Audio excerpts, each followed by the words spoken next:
All your favorite wrestling shows rolled into one.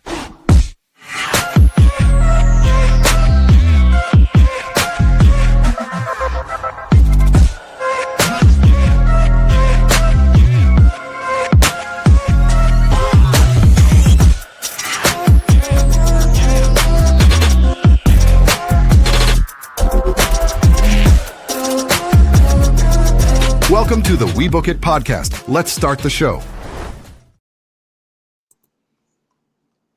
Good Monday evening, everybody. Welcome to another edition of Monday Night Raw Dog. I am your host, Coach, and I am joined once again by the best producer on the group. And not only that, people, but he is also our Booker champion. His name is Big Daddy C. Hey, what's going on, Coach? What's going on? Glad to be back on the Monday Night Pod. It's been a minute. It has, man. It has. You know, I got to give a shout out to Virgil though. He held it down, but you know, it just feels right. You and me back together. Oh yeah. Well, let's go ahead. Let's jump right on into this Monday Night Raw because a lot happened. We start with the aftermath of the opening match in Saturday night's main event between Sami Zayn and CM Punk versus Seth Rollins, Braun Breaker, when Big Bronson Reed made his return. Basically, this was more of trying to get that heat that this group's been trying to kind of establish themselves as heels. Because right now, yes, they are technically heels, but everyone's cheering them like they're baby faces. And this promo segment was solely done just so they could start turning the tide a little bit. And it worked out because you started getting some profanities shouted at Seth Rollins. So it worked on this one, but also it's really hard not to cheer on Braun Breaker and bark like a dog because, I mean, he is a badass, guys. Oh, yeah. But either way, it was nothing flashy. It was solid and effective. So I thought it was a nice little way to open up the show. And we also kind of got the reason of why Seth Rollins recruited Bronson Reed, because he saw that potential in him after he took about 12 tsunamis from Bronson Reed one night. Mm-hmm. And so he wanted to get him onto his side. C, what do you think of this opening segment? I loved it, man. Obviously, they had to get to this point, you know, to like explain the motivation or whatever behind the group coming together. I was hoping for an official name for the group, but I guess I don't know if we will get one in the future. We'll see what happens. But yeah, I enjoyed it. Now I will say the Bronson Reed addition did surprise me because I didn't think. I was like, you already have one powerhouse in the group, right? Mm-hmm. I'm like, so normally with factions, you have the main guy, you have the manager, you have the powerhouse, and then the more young buck, I would say, is usually like more on the technical side and a little bit faster. Now, granted, Braun Breaker he fits the entire mode of what I just said, but I guess in a way, Braun is more so. I guess they're making him, because I saw like a side by side comparison between him and Evolution. So like Rollins is Triple H, Heyman is Ric Flair. Braun is pretty much Orton because he's the youngest. I think he's the youngest. Yeah. And then Bronson is pretty much the big super heavyweight, so he's Batista basically. And so I was like, I thought they would have had Braun be the Batista and then bring in somebody a lot younger to be the Randy Orton type, maybe I know a lot of people saying maybe Austin Theory, that could have been someone, but maybe they could have called somebody up from NXT that could have, that would have been pretty decent as well. Because there are a lot of guys in NXT that I think would, do wonders with a Seth Rollins led group. And so that's what my thoughts, my expectations were with this group. But I mean, we'll see what happens. Like I said, there are extra layers with Bronson Reed being, having attacked Seth Rollins, tsunamis in the past and damn near try to end his career. So yeah, definitely the shock value was there at Saturday night's main event, and so we'll see what happens from here. We know that Seth Rollins did have the last time he had his own faction. It started off well because you had the Authors of Pain, and then you had the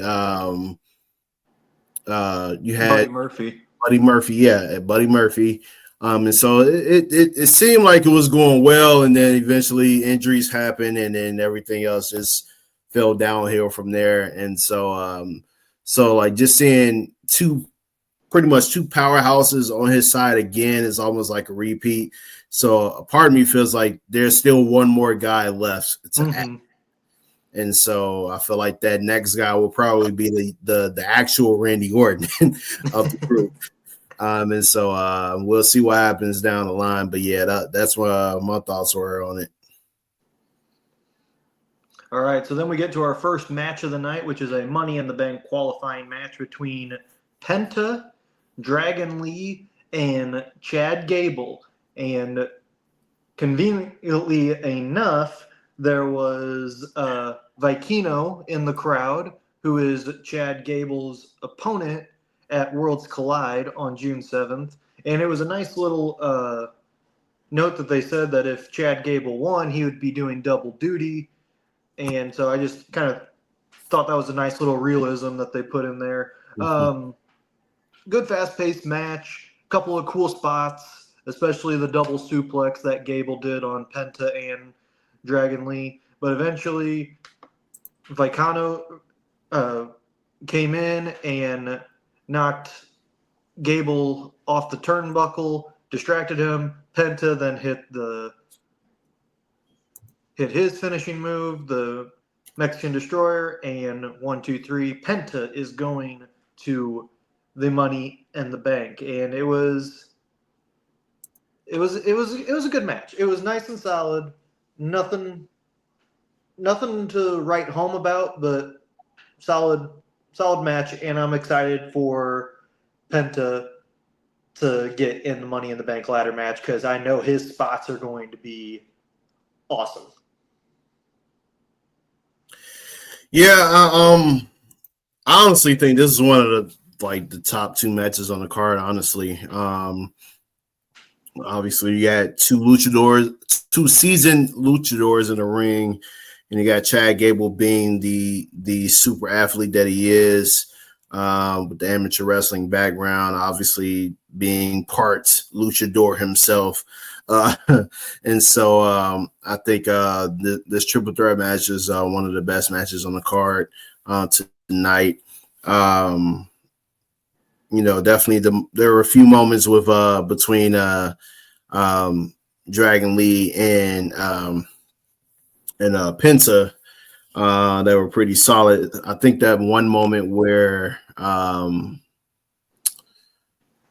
trying to think. It was one moment where Penta, something happened, and then Penta caught Chad Gable with I think either him or Dragon Lee with the Mexican Destroyer. It was like a simultaneous type of situation. It was pretty cool moment there.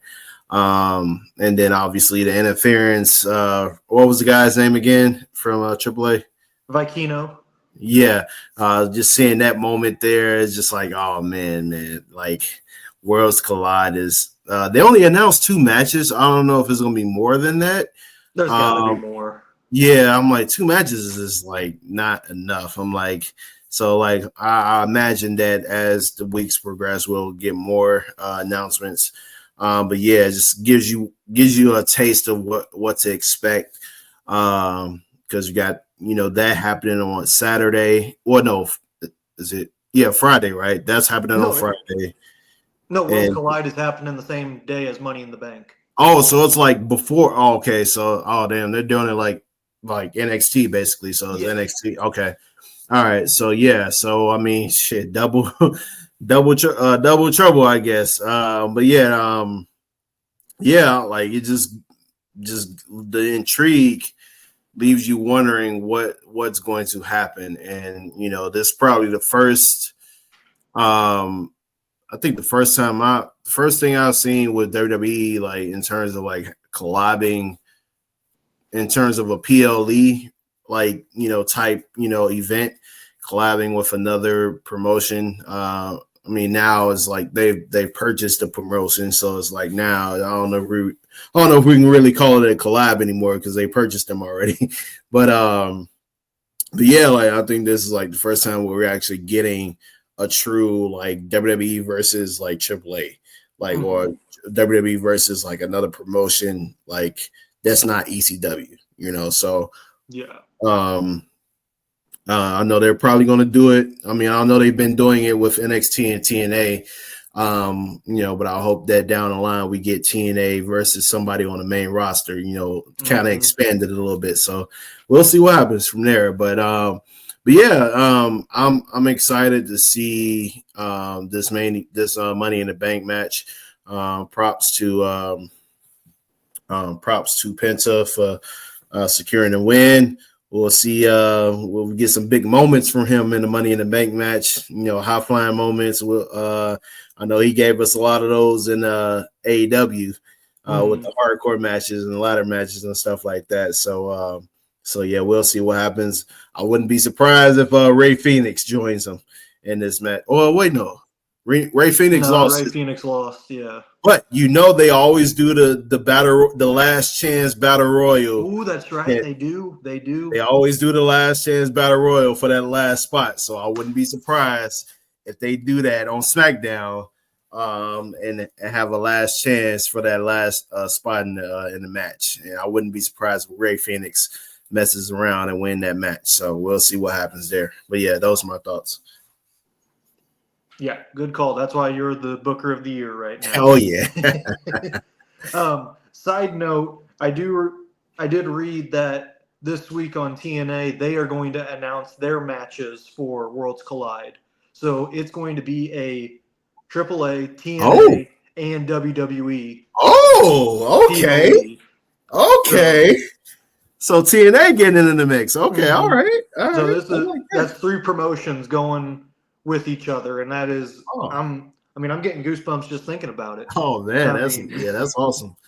I was like, they got it. I'm like, it had to be more than just 2 matches. Like you can't just like have this big announcement, of purchasing AAA. Like this is a big promotion. It was like probably the top tier promotion, for luchador wrestlers, and then outside of like New Japan.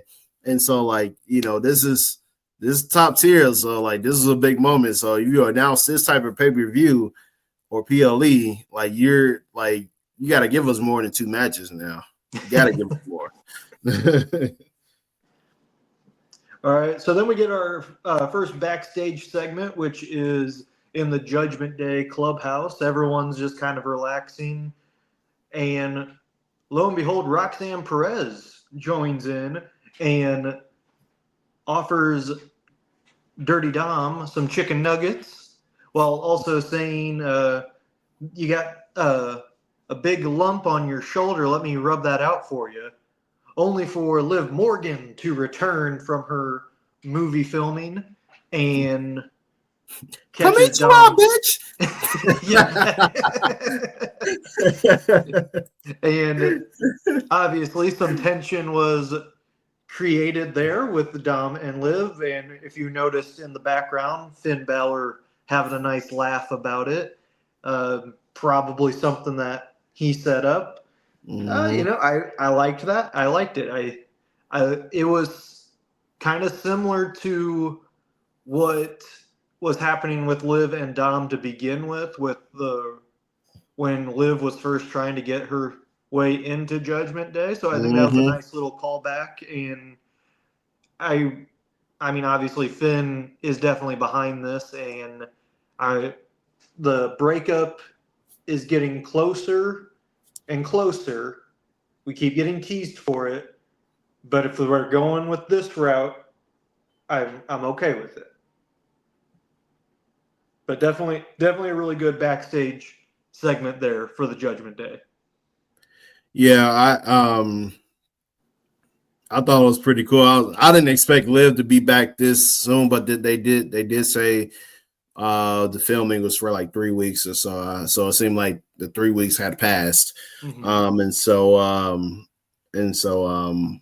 yeah, it was good to see her back, of course. We know how I feel about Liv. But yeah, like I knew Dom. It's almost like a repeat. Like, the shit with Rhea, Liv comes along, and now granted, there were like several weeks of Dom being pursued by Liv in a way before Rhea made her return. But in this case, it wasn't that long. Roxanne just happened to come along last week, so it's just like, all right, I guess once she got word that Roxanne was trying to do the exact same thing that she did to Dom while Rhea was gone, it's like she will not do what she will not steal my shine. She will not do exactly what I've done. I'm the one that introduced the chicken nuggies to Dom. All right. Not her, not Rhea, not anybody, me. So if anybody gonna be out here, serenading Dom and getting them all these presents and shit, it's gonna be me.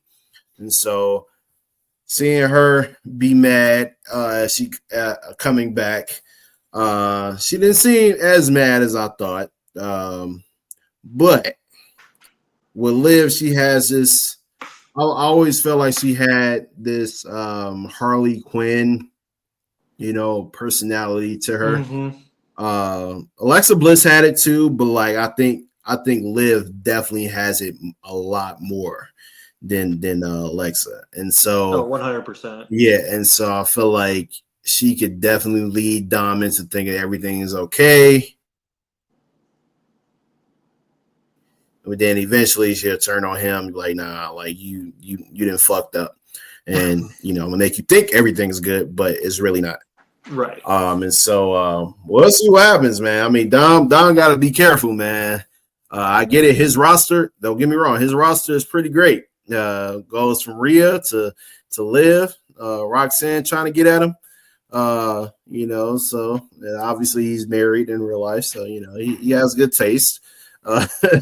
But yeah, man, I don't know. I think there will be some face turns in this situation. I won't say heel turns because they're already heel.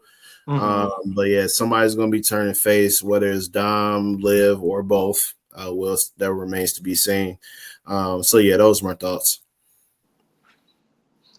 All right, then we go to our next match, which is Rusev versus Tozawa. And surprisingly, Tozawa got a little bit of offense in, so that was nice to see. But unfortunately for him, you want to call it that.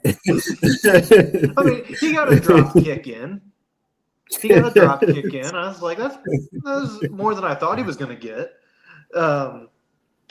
Either way, Rusev recovers, hits the accolade, easy win.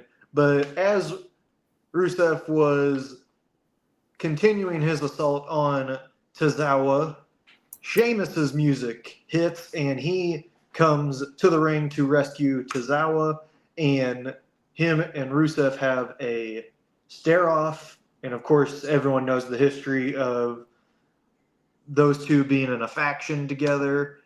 And it was – the crowd was really getting into it. And Rusev just kind of stared and nodded at Sheamus and walked away. So definitely going to see this matchup down the road and just bring it on. Just bring it to us. It's going to be a great match. Yeah. Sheamus, as Sheamus says, it's going to be a banger after banger after banger. Yeah, I was just sitting here like, man, take my money. Like I want all of this. Like I want this matchup expeditiously. I'm like, this is what I need. You got two powerhouse type guys, man. They got history with each other. Like, give us this match. They've been at it before in the past, so I'm like, let's do it. Like, let's give the fans what they want. These two seasoned veterans in the ring. Just give them what they want. Give us what we want and give us this hard-hitting battle between these two guys. Sheamus is still doing what he does best. Rusev, what he brings to the table. And so it's good to see these guys, back at it. And so I can't wait to see what happens. I don't know if they'll have a match at Money in the Bank or maybe next week next week at on Monday Night Raw. We'll see. But yeah, I'm excited to see where this feud goes. All right, going to our next match, which is a triple threat tag team match for the World Tag Team Championship between the New Day, the Creed Brothers, and the War Raiders. And, not the people in the ring, they did their thing, but the crowd was just not invested in it. And I think that just kind of shows where the Raw tag team division is at right now. I mean, if you look at the SmackDown tag team division, oh my goodness, that they're main eventing SmackDown. That's how great that division is. And then this is just kind of a filler match. The Raw division is just kind of a filler match right now. Either way, it was a fine match. New Day came out with the victory, so they retained their title. The one thing that is kind of frustrating me with the tag team division is, what are we doing with the Creed Brothers? Yeah. I mean, the whole point was that they're these up-and-coming stars. They get under the wing of Chad Gable, and they just keep coming up short. Like, losing the first couple of times, that's fine. I get it. Build a story. But now it's just like, okay, now you can't take them seriously anymore. Right. And unfortunately, I think that's where we're at with American Made right now, is we can't take that group seriously now. And it's unfortunate because they were a legit group that you could probably get behind. That is a great heel faction. But now it's just kind of like they're slowly turning into the comedy heel faction. And I don't think that's a good thing. Yeah, I don't have much to add to that. I totally agree with everything you said in regards to that. I just feel like the whole thing with them joining Chad Gable and then obviously Nebula joining the crew as well. we thought that they were going to be this, the next dominant faction that were going to, take over Monday Night Raw, and it doesn't happen, obviously. And you had the Wyatt Six that pretty much derailed any chance of that happening. And then the Wyatt Six ends up disappearing for a hot minute, and there goes that whole rivalry there. And so it's almost like, they had moments, with the War Raiders and, trying to dethrone them. That didn't happen. Then New Day comes in and they end up dethroning them for the tag championships. And now here we are with the triple threat match, and still, it's just like why are they having it's a triple threat match? Why are they teaming? Why are both teams teaming together to take out the War Raiders? Like, what are we doing here? Like, It's a triple threat for a reason. I'm like, you don't need 4 guys to take out 2. I get it, they're fat and they're like overweight and all that other shit, superhuman. I get that. But like, it's just like, all right, you got 2 heel tag teams, but at the same time, it's a triple threat tag team championship match. So any man for himself, any team for itself. So it's just like, you got to keep that going. Like, it's not a fatal. I can get it if it was a fatal 4-way tag team championship match and you had 2 heel tag teams, 2 face tag teams. But in this case, you had 1 face. And so it's just like, all right, do whatever you can to survive. Like, ain't no tag teams, none of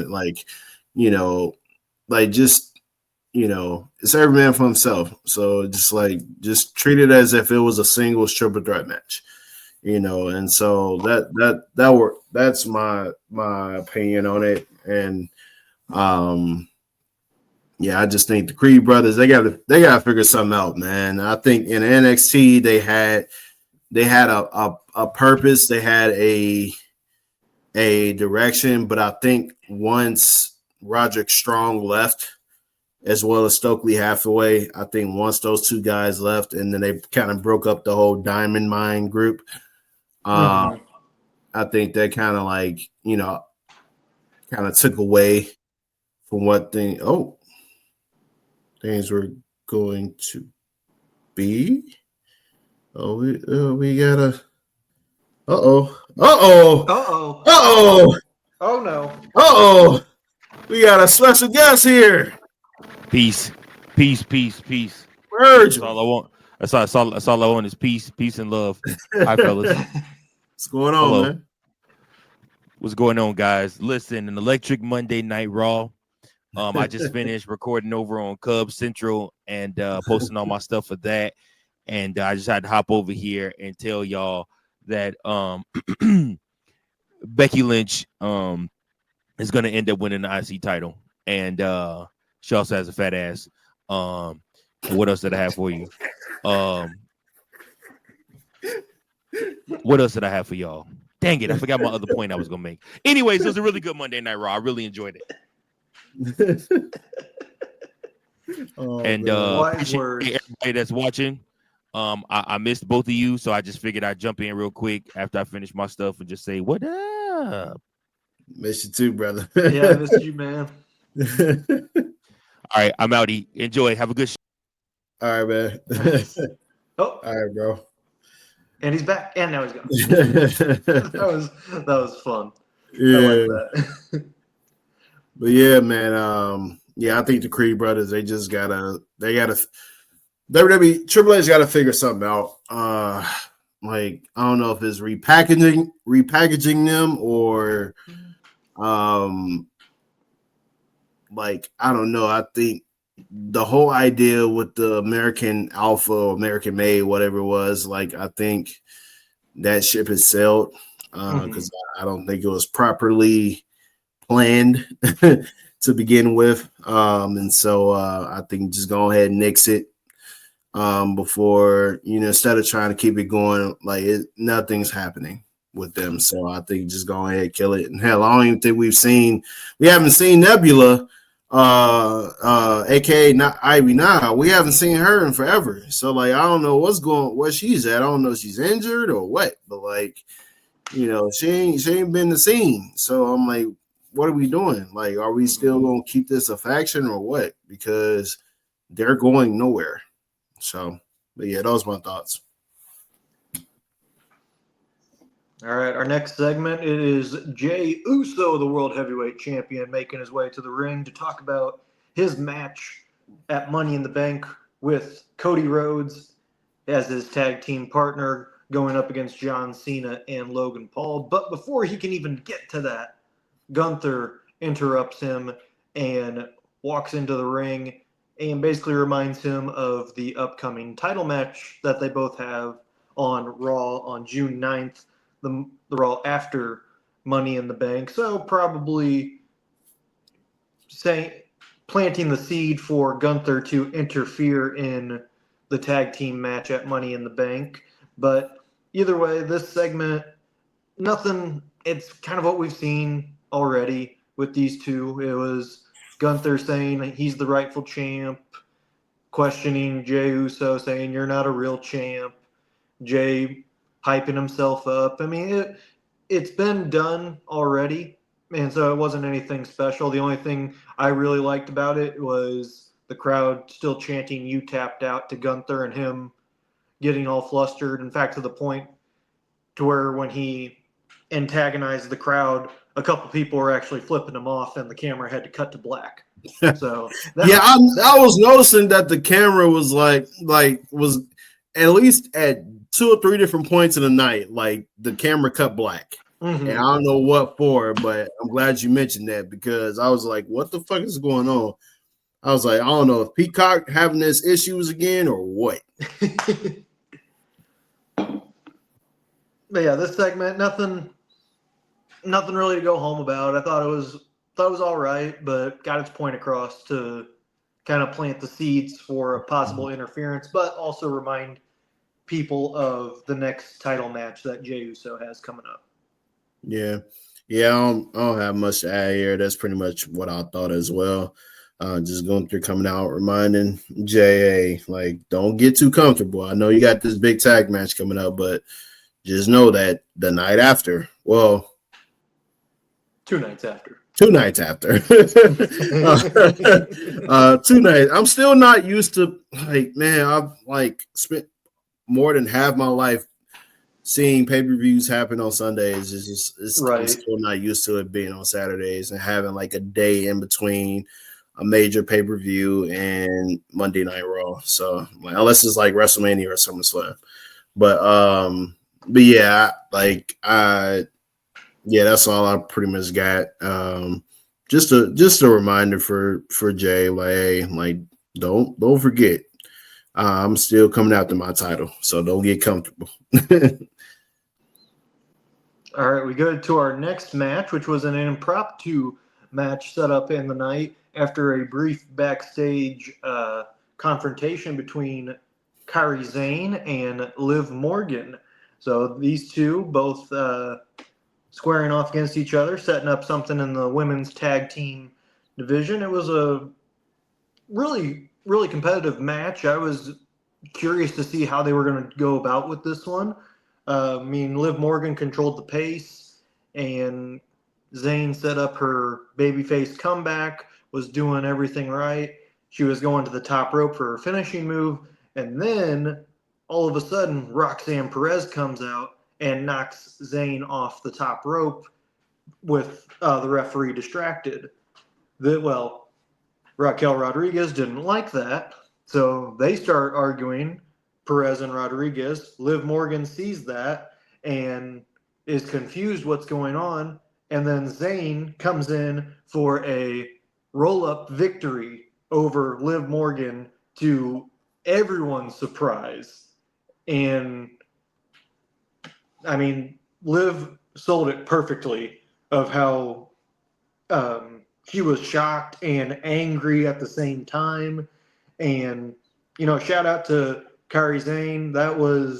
She has not had a win in a long time, especially in a singles match. Mm-hmm. So, I mean, bravo on that one. Bravo on that match. I was very surprised with it, and it was a great surprise. Yeah. And was that a qualifying match or no? No, it was just a regular match. Regular match, okay, all right. Because they didn't have a qualifying match this week. It was last week. Last week for the women, yeah. Okay, so they'll probably have another. My guess is they'll have another one on SmackDown then. But yeah, I don't have much to think about this. I think it kind of.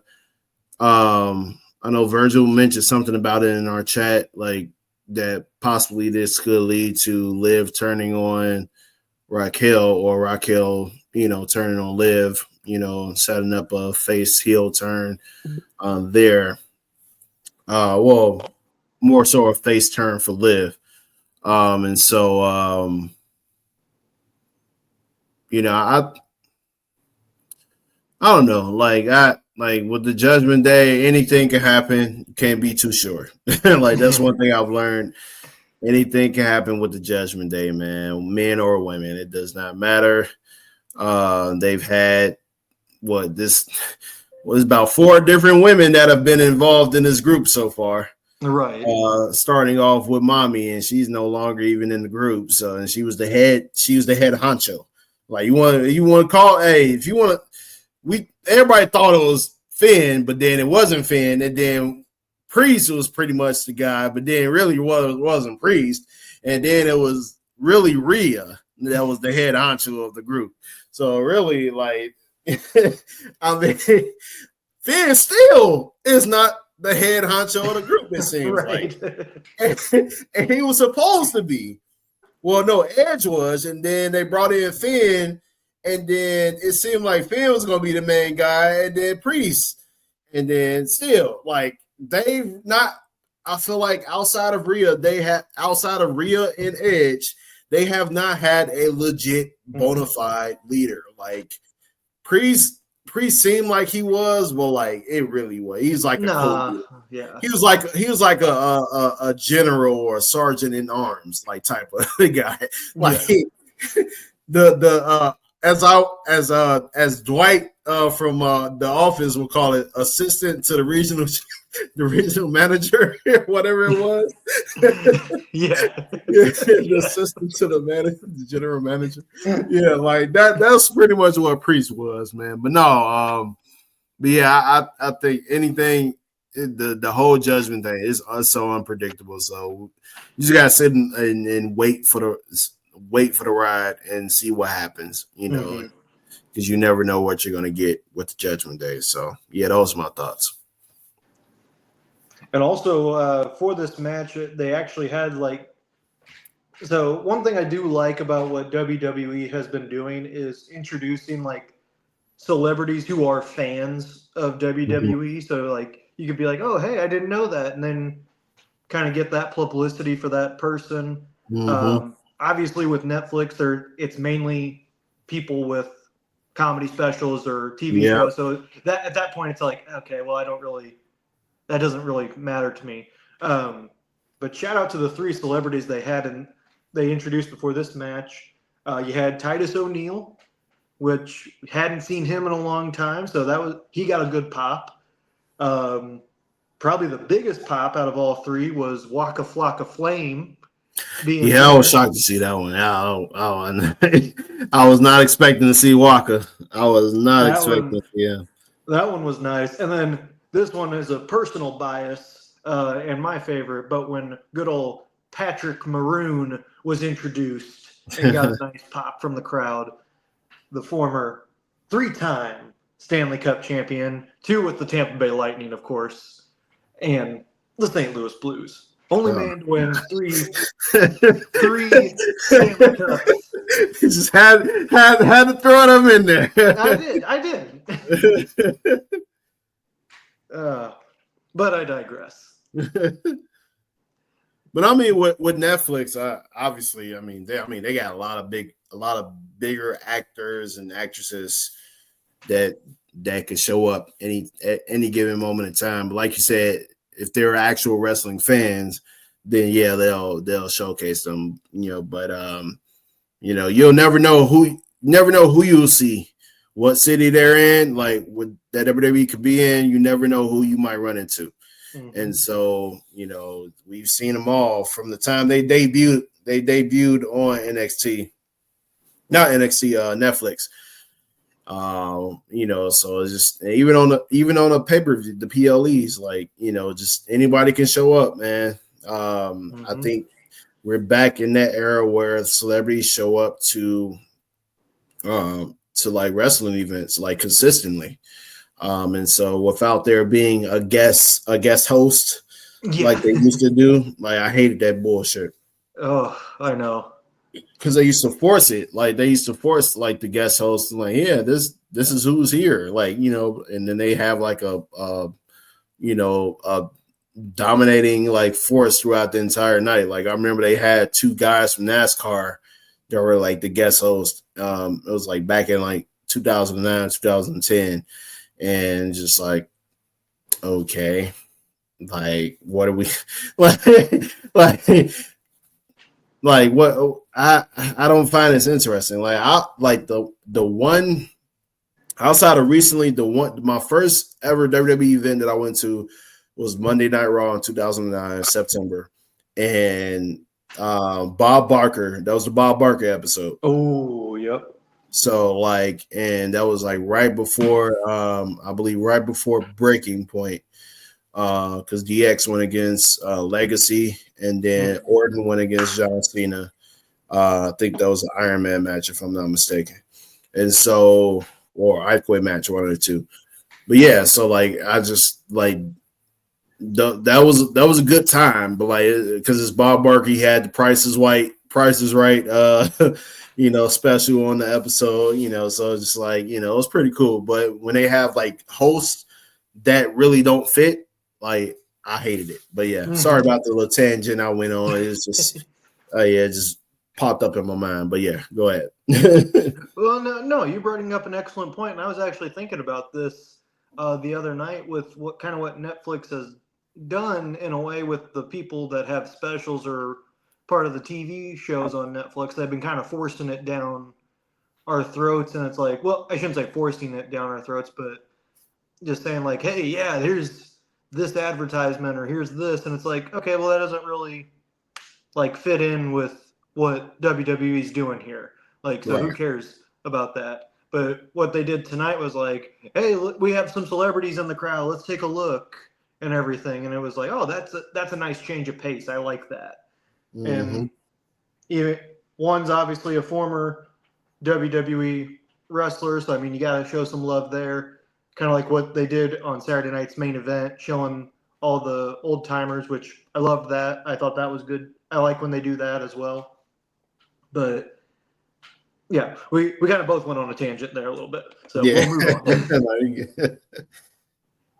All right, we get to our next segment, which is the Women's Intercontinental Champion, Lyra Valkyria, coming out and giving a brief promo about how Becky Lynch has not earned a title shot, but then again, that's all she does is just jump in front, just trying to get her way.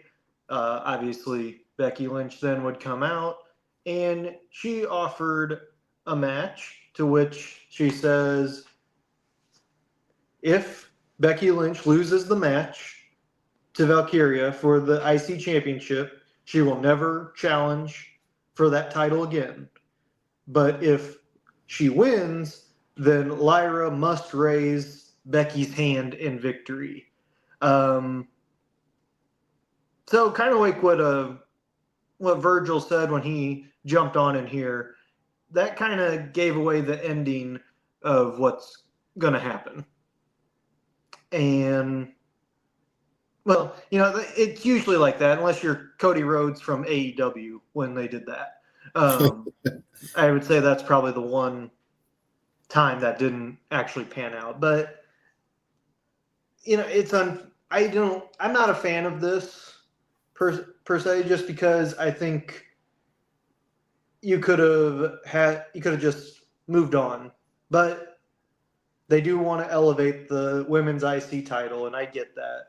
So it's damned if you do, damned if you don't. But we kind of just saw what the playout's going to be. Honestly, I would not be surprised if Becky loses again due to interference from Bayley. That's a good point. I didn't think about that. Because, like, obviously, I mean, unless Bayley has like a legitimate injury that's going to keep her out for a while, or she's just taking a break, if they just want to like feed into the storyline, they probably have her come back, cost Becky the championship, and then have Becky and Bayley go at it. It's been a while since they went at it, in the feud, so it'll be refreshing. Because you get tired of seeing, Bayley and Charlotte, or Bayley and Sasha. or Becky and Charlotte, or Becky and Sasha. Yeah.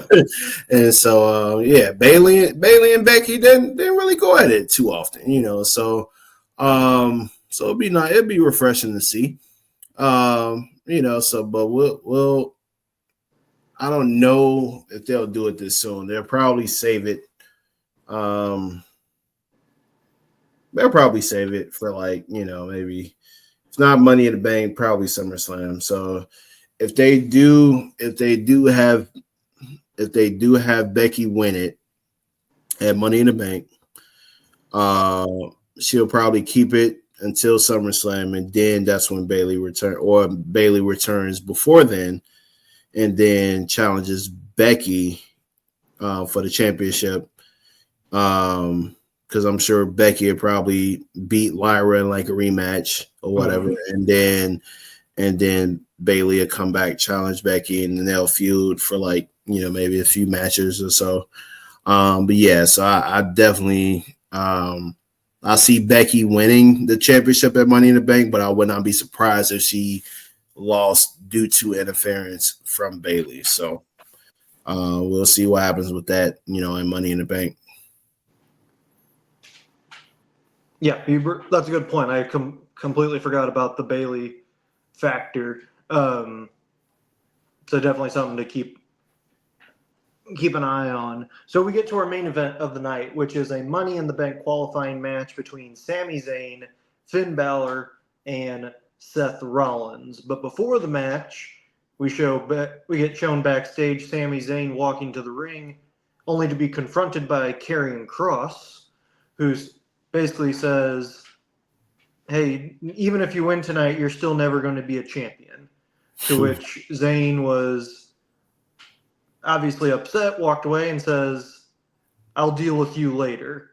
Maybe we'll get a Sami heel turn, possibly, if that's because if we've noticed anything with Karrion Kross, when you mess with him, usually you become a heel in the coming weeks or months. So nice little seed planted there for that. But going into the actual match, you know, it was a very good match, and it looked like Sami had a win in hand, but then Bronson Reed and Braun Breaker came in, leveled Zayn on the outside, and then on the other side, you had Dominic Mysterio trying to help out Finn.